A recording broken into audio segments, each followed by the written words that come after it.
Today we're looking at peer review, and one of the reasons we're taking a close look is that many of your college classes are going to ask you to peer review others in your class, and not all of us, in fact most of us, have never been taught how to peer review.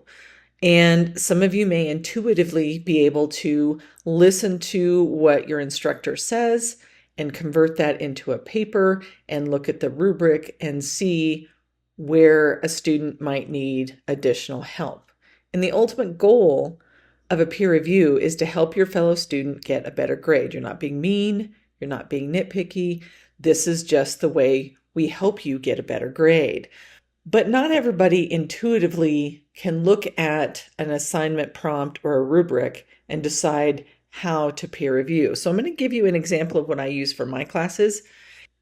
Every professor is going to have different expectations, and every composition class is different. But if you follow these steps and align it with whatever you've been taught from your instructor, you will be giving strong peer review that helps the other person improve. You can also use it, as the title suggests, as a self-editing checklist. So say your professor doesn't have peer review as part of class, you can use this to edit your own work. For my classes, 20% of the grade is organization, and that means things like, do you have a thesis statement? And so these are the questions that I ask students and that you should look at when you're peer reviewing something to see if you did this thing. So, do you have a thesis statement? Generally, they're the last sentence of the introduction paragraph or paragraphs. For my classes, I require it to be underlined, but that may be different for yours. Verify that your thesis shows the topic and the claims that you're making. Now, this is a Composition 1 level paper. We have a very specific type of thesis statement that you will grow and make them more complex throughout your college career. For every paper, in every body paragraph, so not the introduction or the conclusion, but the body paragraphs, you should have a topic sentence. That topic sentence is the first sentence of the paragraph. You are forecasting to your reader, this is what we're going to talk about. Make sure the main claim for the paragraph is listed in that topic sentence. If it was in your thesis, it should be in that topic sentence. Make sure that each claim in the thesis has its own paragraph. So if you say that you're going to cover a specific topic and you're specifically going to argue 3 claims, you need to make sure that the thesis statement and the topic sentences align. Your introduction should provide the background or context necessary to understand the writer's claims. So when you're reading somebody else's introduction, consider, does it give you the information you need to understand their argument? If not, just let them know it's not clear. It's their responsibility to make the changes. If it's your paper, just acknowledge that it's not clear and that in the revision process, you can make it clear. The conclusion is the final portion of the structure or organization of your paper. Do you provide a sense of closure? Does a student make a compelling case? Ultimately, what we're looking for in a conclusion is, so what? Why does it matter? Why did you spend an entire paper talking about this? This is your closing argument. So you want to look at the student that you're peer reviewing and ask, did they make a compelling case? Did they convince you of their argument? While sometimes you see people repeat their thesis, the idea behind the conclusion is that you run the reader through the argument that you've presented in a concise way to reach your conclusion, and it doesn't have to look like a thesis statement.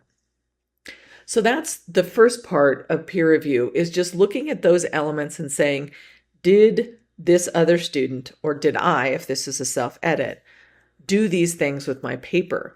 Those are things when you're peer review, you just want to point them out. It's not your job to fix them. However, if you can see an easy way to fix it, you can make a suggestion. Next, we're going to talk about development. For my students, that's worth 20% of their grade.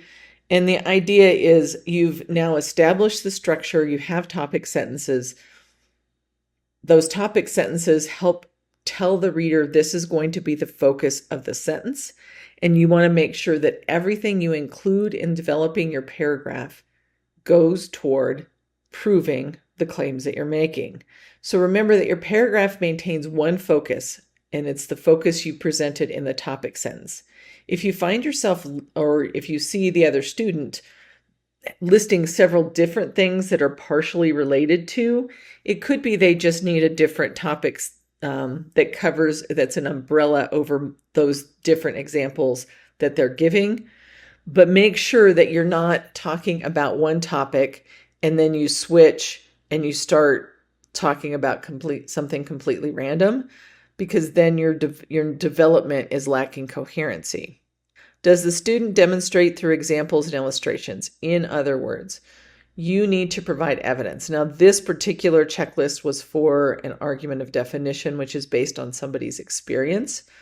But most of your evidence for academics is going to be from the readings that you've done or research that you've done. Things that you can do with your examples and illustrations is summarize or quote your source material, define terms, make comparisons, show consequences. The idea is that you fully develop what you stated as a claim through evidence, and then make sure that the student or yourself are analyzing or explaining the examples. Don't assume the person reading it thinks the same way you do. Everybody's brains are wired differently, and it is your job as the writer to make it clear how your example works, because the reader can't be expected to make assumptions or to read your mind about how you interpret the evidence that you've given. So that means explaining what the examples mean, demonstrating cause and effect. Note any phrase as you're reading that repeats previously stated ideas. We sometimes tell ourselves the story in the first draft, and we're repetitive because we're trying to find our way in our paper. And then when you revise, you should eliminate anything that is repetitive, that's a natural part of the drafting process, so that your thoughts are coherent and there's a straight line between ideas. Also, note any sentences or phrases that are not focused on the paragraph topic. So if you are writing a rhetorical analysis essay, you want to make sure that if you're talking about ethos, you don't drop some information about one of the other appeals in that paragraph. So stay focused on one topic. The next one is about assignment specific. So that just means read the assignment prompt and make sure the student that you are peer reviewing, or yourself, if you are self-editing, has followed the prompt. The number of times I get papers that it's apparent they just saw the title of what the assignment was but didn't read the prompt is pretty hefty. And you really don't want to be that student. You're not being mean by pointing out to another student that it didn't follow the prompt. You're saving their grade for them. There are ways to give feedback that is positive and in a way that you couch it like, also note when people are doing this correctly. Yes, you outlined exactly the way. The structure is exactly the way the professor asked for. Or, wow, that was a really great example. The evidence is really compelling. So you can note good things as well as the things that they can do to increase their grade. Even though I'm focusing on the things that you need to correct, you're also, as you're reading it, noticing the things that are done well and letting the student know. Every instructor is going to give different weight to grammar and mechanics. For me, it's 10%. When you are giving feedback, I will just say that if you are not confident in grammar, please don't correct somebody else's grammar, because it's very frustrating for them on the other side to fix it or quote fix it and then find out that it was not the proper fix or that it was right the first time. If you're comfortable with grammar, check spelling and proofread for typos. If you're using Microsoft Word or another word processing program, everybody should, when they turn in their paper, run spell check and grammar check. But if the student didn't, you can then use that to help them improve their grammar. In English class, we generally use MLA. MLA stands for Modern Language Association. That just means making sure that the student or yourself are using the proper format for MLA, or if your university uses APA.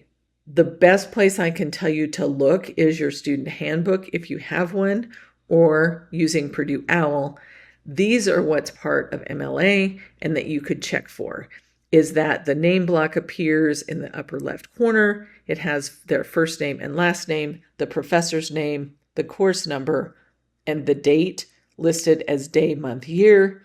We don't use hash marks or commas in the date in MLA.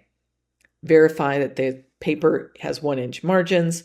The first line of every paragraph is indented by 1/2 an inch.